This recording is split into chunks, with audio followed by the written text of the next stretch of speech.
on behalf of the local organizing committee and on my own behalf, for your unwavering commitment to sports generally, but in this respect, the support you gave us as a country to co-host CHAN 2024 successfully. You joined us, as my colleagues have narrated before me, you joined us when we launched the tournament in Uganda on the 25th of July 2025 at Kororo Airstrip. You held arms with us as we looked for the funding needed for CHAN 2024 operations.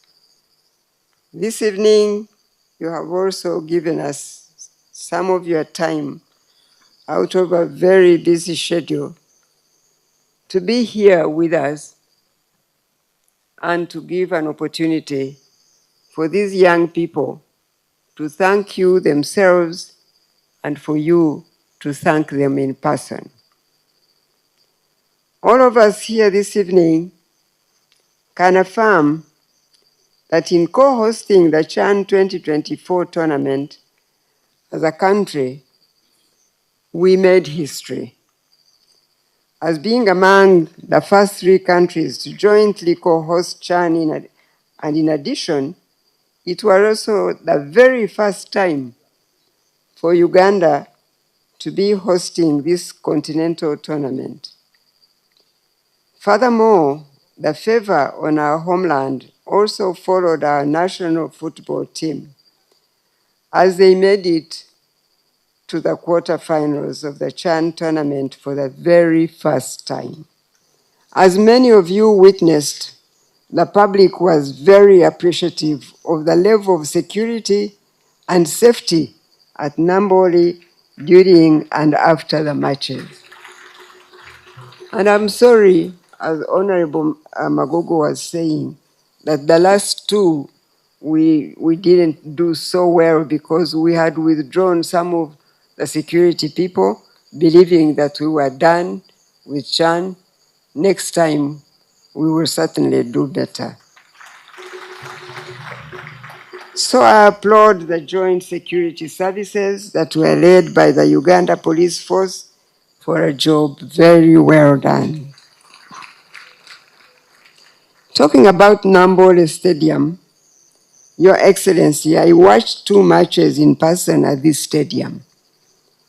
Now, having been there before we renovated the facility, I must say that I feel proud of the work that was done in making the stadium what it is today.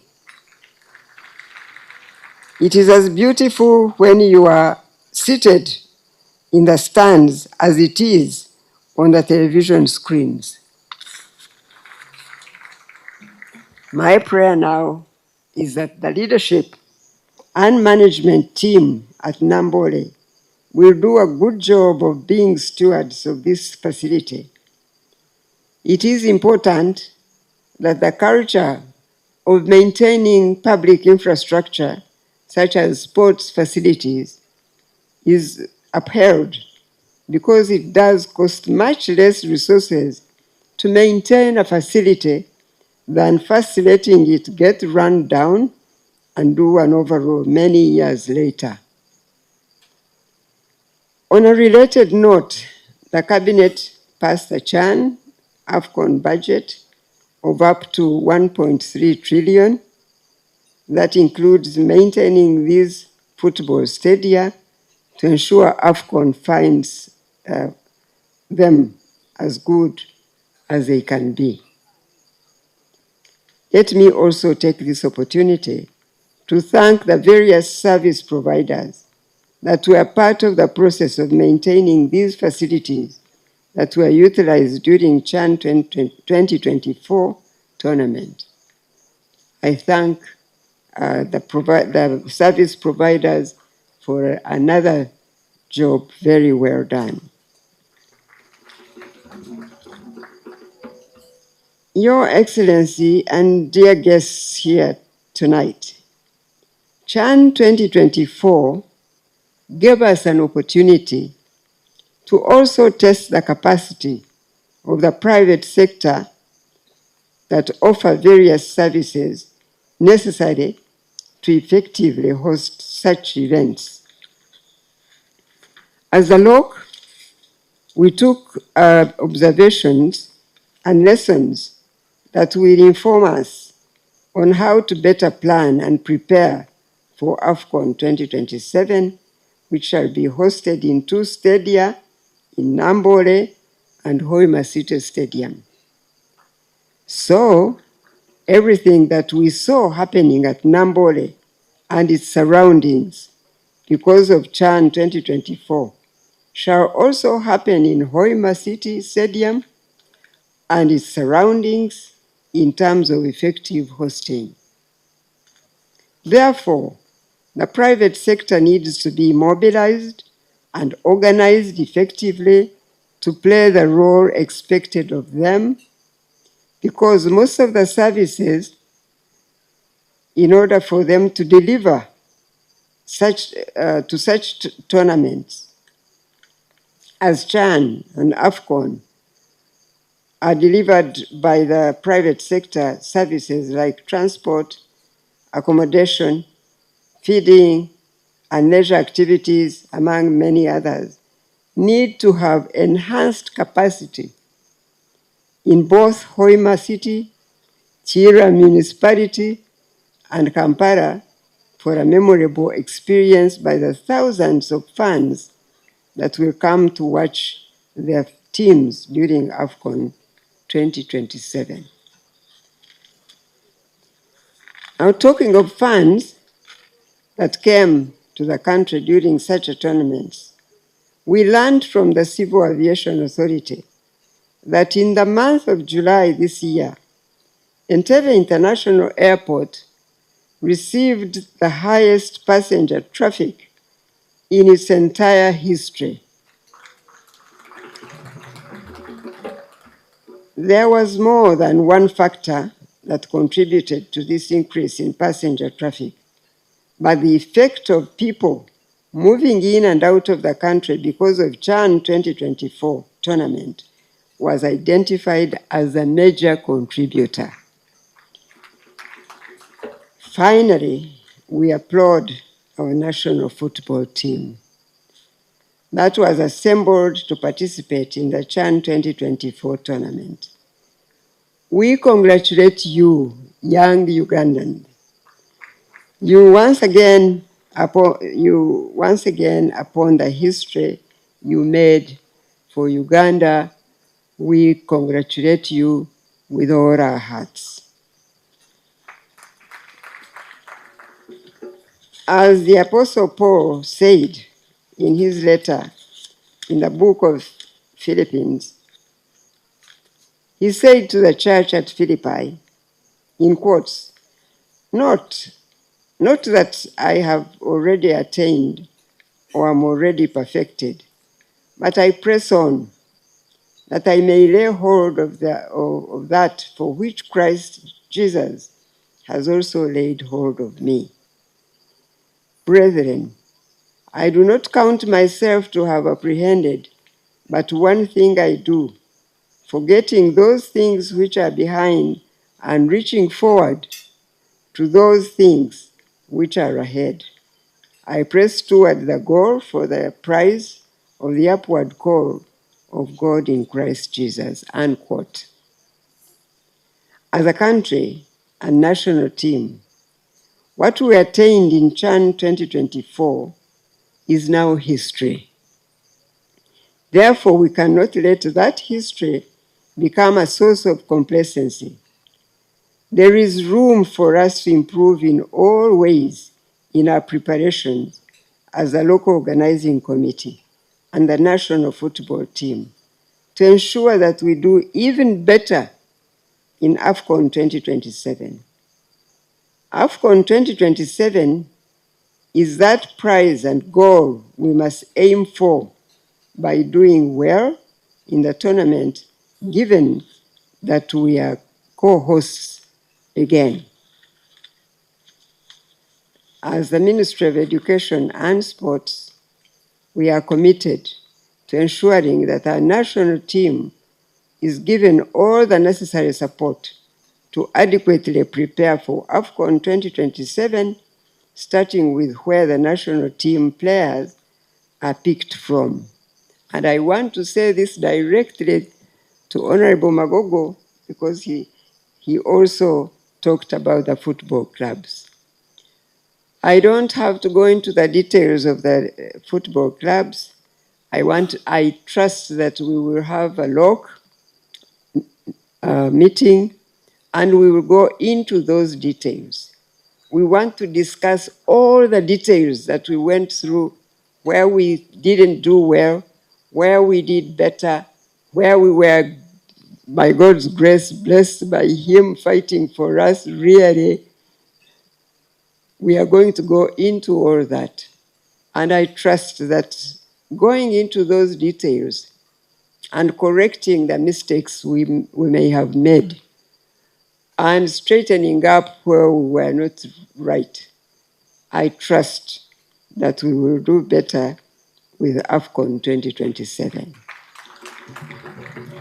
I cannot go into thanking you by name. Please excuse me about that because I don't want to miss out on any name where if I start on names and miss out on one or more, that's not good. So I want you to know, all of you, look, really, that I'm very proud of you, and by God's grace, we are here because God was with us through it all, and He will be with us if we're willing to do our best.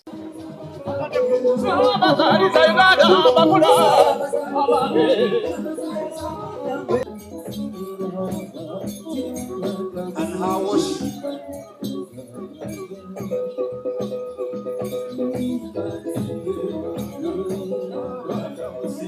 Your Excellency and Mama to get to move exactly? Can we clap? That is our dummy check in fulfillment of the 2.4 billion shillings as per the President's pledge to the team. Thank you so much, Your Excellency. Can I then ask the team?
Uganda yetu hakuna matata.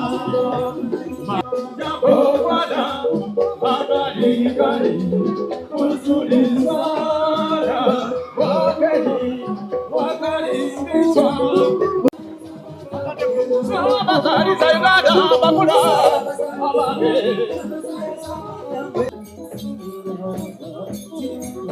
and how was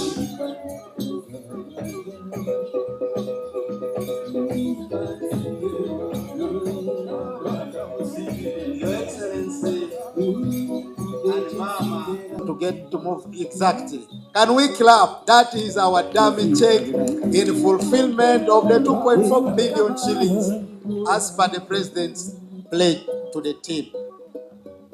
Thank you so much, Your Excellency. Can I then ask the team?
And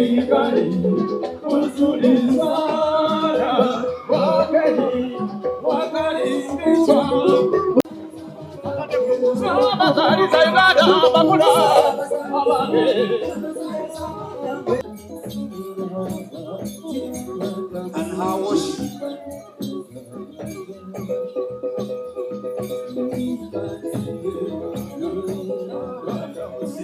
Your Excellency and Mama to get to move exactly? Can we clap? That is our dummy check in fulfillment of the 2.4 billion shillings as per the President's pledge to the team.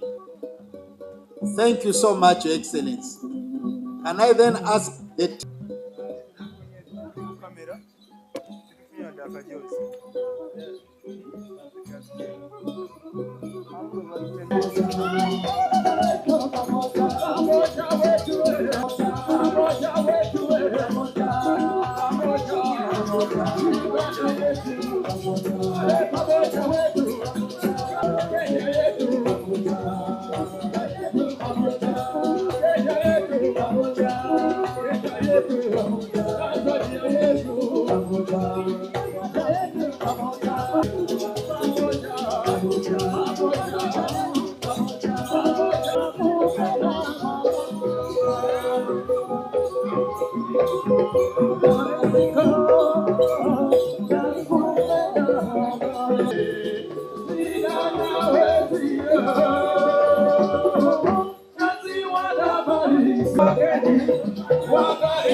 Uganda yetu hakuna matata.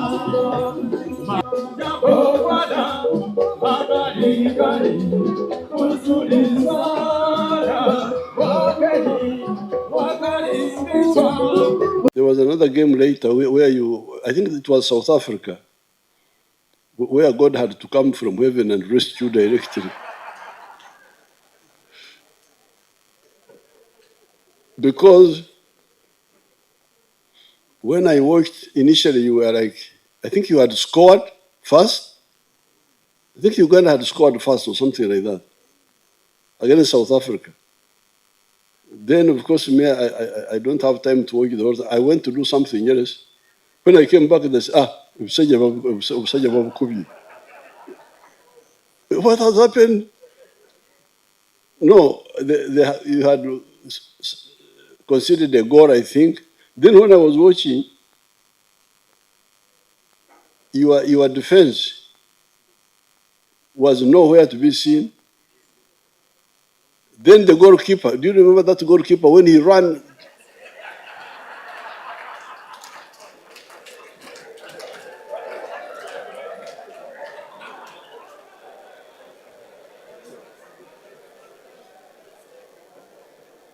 That goalkeeper of yours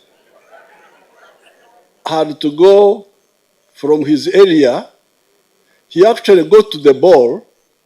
He got to the ball slightly before the opponent, but he couldn't. I think the rules don't allow you to hold the ball unless you are in your area of responsibility. So he tried now to dodge the other player now who outsmarted him, and then he scored. The goal was empty. The goal was empty. I don't know what had happened. What had happened to the? What had happened to the fullback? Tell me what had happened. You are the one who scored first. Yes, sir. Yes, that's what I saw. Then we started, our defense started panicking. Then we started losing shape in all the defensive areas. So we wanted it so much. Our boys wanted it so much. The goalkeeper couldn't wait for some moment because he was under pressure. He wanted to do more, but most times he found himself out of position. But sometimes he actually got to the ball first, but because he couldn't hold it, where is the goalkeeper? You come and defend yourself.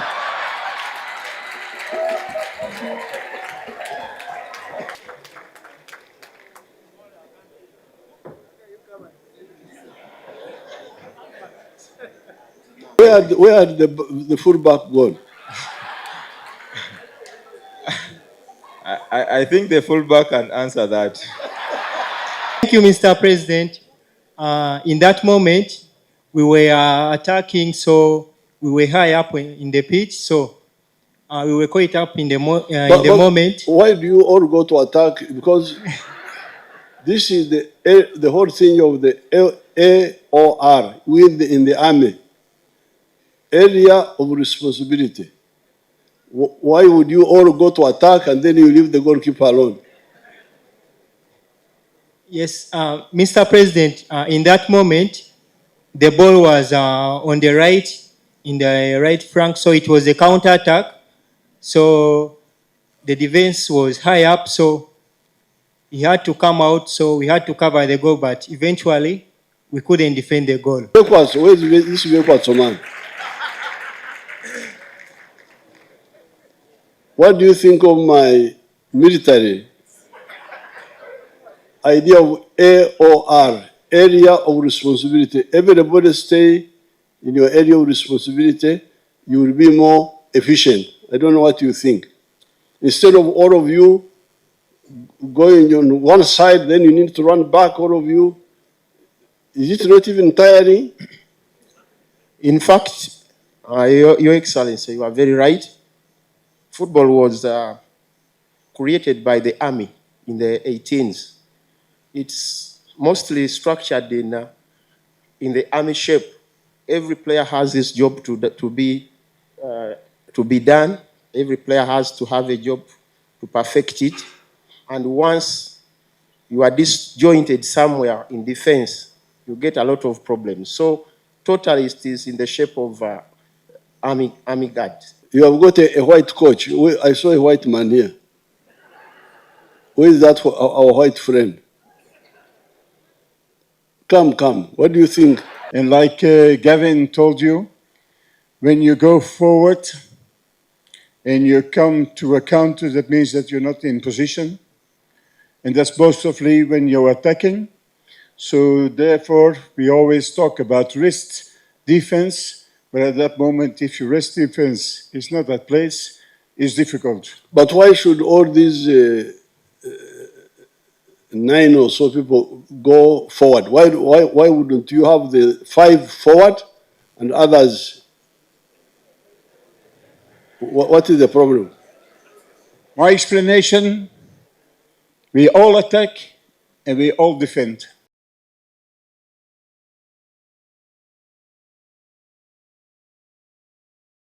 As I've told you many times before,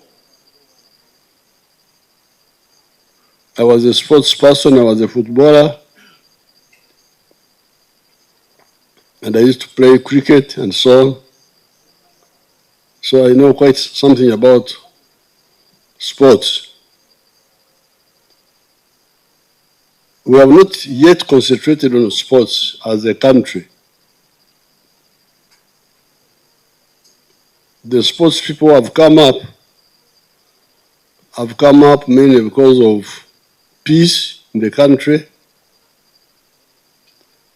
and also the wider network of education. That's how these young people come up.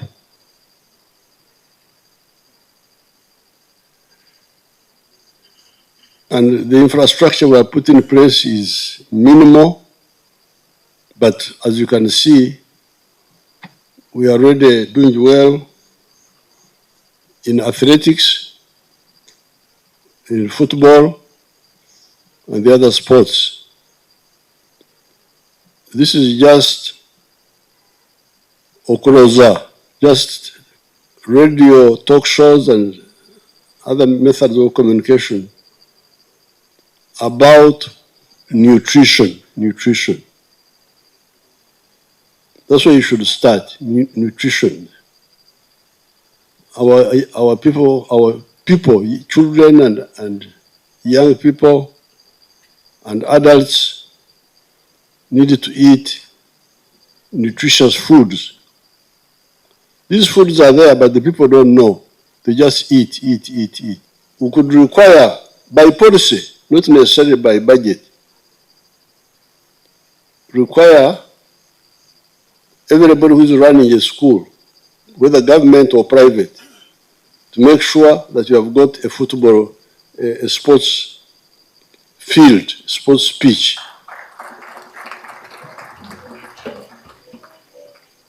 As part of licensing, not money, just policy. Don't start a school unless you have a sports field.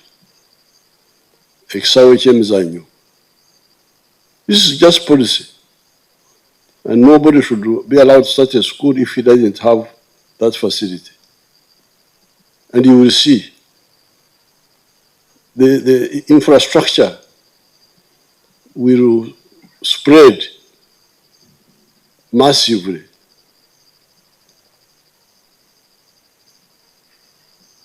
Now, regarding the government infrastructure,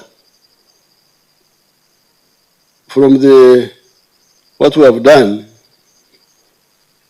I can see people about how we can have sports stadiums in all the zones of Uganda affordably.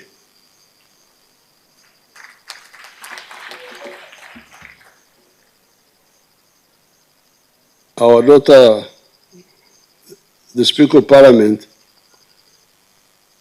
was able to construct a stadium in Bukedea at a good cost. When I went there, it's a good one.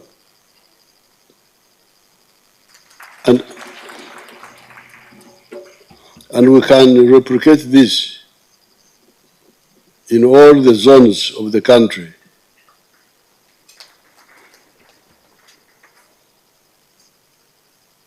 That would be another step.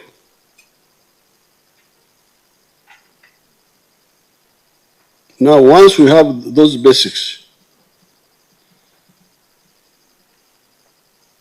then the next question is support. As I've told you many times before, I was a sports person, I was a footballer, and I used to play cricket and so on. So I know quite something about sports. We have not yet concentrated on sports as a country. The sports people have come up mainly because of peace in the country and also the wider network of education. That's how these young people come up.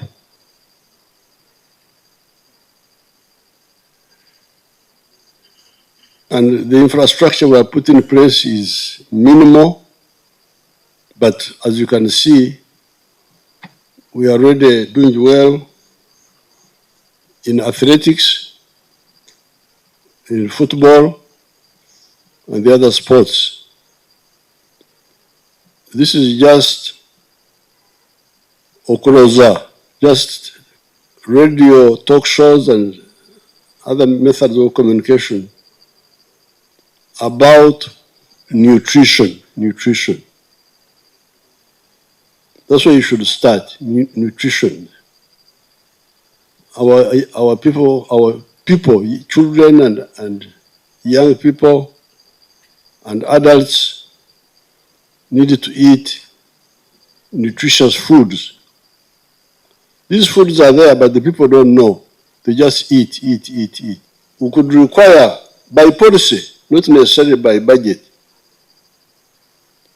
require everybody who is running a school, whether government or private, to make sure that you have got a football, a sports field, sports pitch.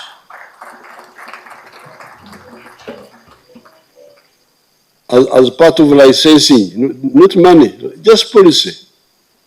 Don't start a school unless you have a sports field. H.E Museveni. This is just policy. And nobody should be allowed to start a school if he doesn't have that facility. And you will see the infrastructure will spread massively.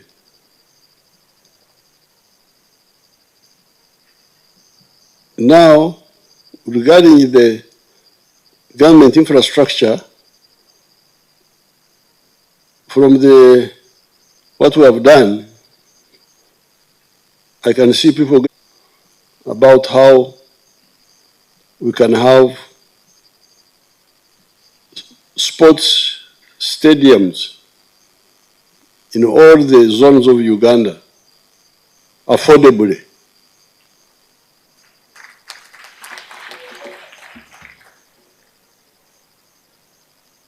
Our daughter, the Speaker of Parliament, was able to construct a stadium in Bukedea at a good cost. When I went there, it's a good one.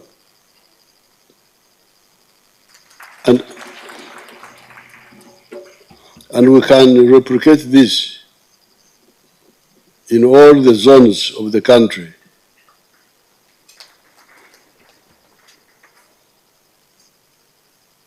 That would be another step.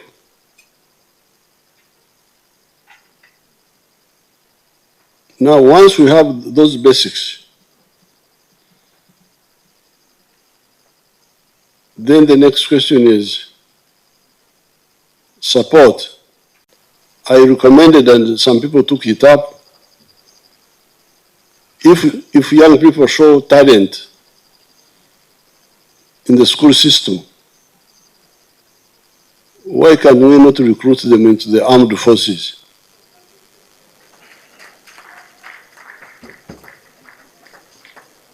Into the police, into the prisons, the UPDF. Some could even join the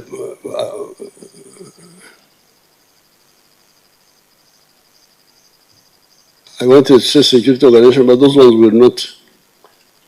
I don't think they would want them to be on guard duty all the time. So I think the better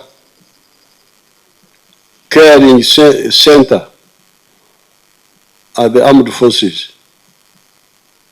Even in the past, people who were very active in the sports. I remember 1956, when I was in P4, I was already hearing of Serwagi. Serwagi died. Is he still alive or he died? The boxer. He was alive in our time. He came to see me in Nakasero. He was in the police force. The police force was always bringing up these people. Etolu, the one who did the high jump in Australia, 1954, in the Commonwealth Games, was from the Uganda police. So, you, the sports people, you could work with the security forces to take these people. They get a job, he's working somewhere, he's getting the little salary, which is improving as we go along. But he uses that base for training.